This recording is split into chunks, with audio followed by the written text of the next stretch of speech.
Good afternoon, gentlemen of the press.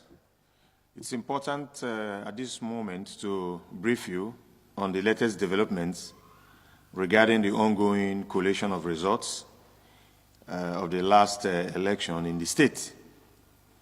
You are aware of the heavy bombardment and harassment which the military and the police had visited on the state, especially on members of the People's Democratic Party, where they have had to run from their homes and their offices, and they have had to suffer arrest and indignity and humiliation, including members of their family, by the police and the Nigerian army. As we speak today, soldiers have taken over the INEC office in Aba Road in Port Harcourt. Movement to that axis has been thoroughly restricted. People are being screened, if you even have to go near there at all. However, there is free access to members of the APC and their associates, and this has made it impossible for collation of results to go on impartially.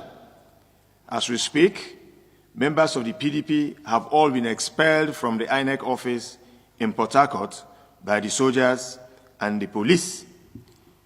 This is what we have been saying all this while, that there is combined effort and collusion by the Nigerian army, the police, and indeed the INEC to deny the people of Rivers State the opportunity to choose the governor of their choice.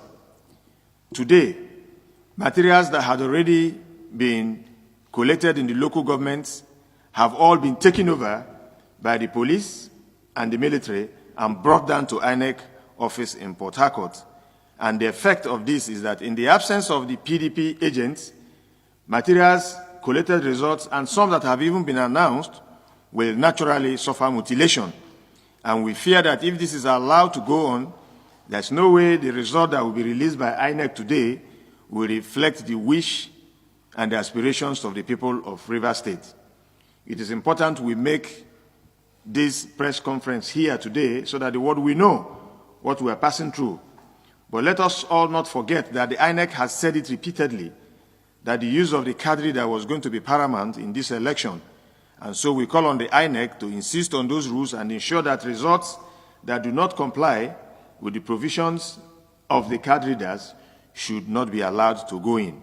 Because if this is not done, what it means is that the results that are already being cooked up by the APC and the associates will not have the day, whereas results that have genuinely emanated from the various units and collected from the units up to the ward and up to the local government, which are now in possession of the military and the INEC and the police acting together, will be brought to naught.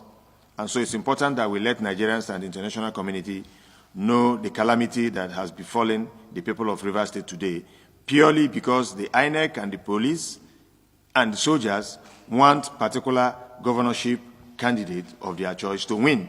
That is where we are today in Nigeria, and it is extremely very unfortunate. Thank you very much.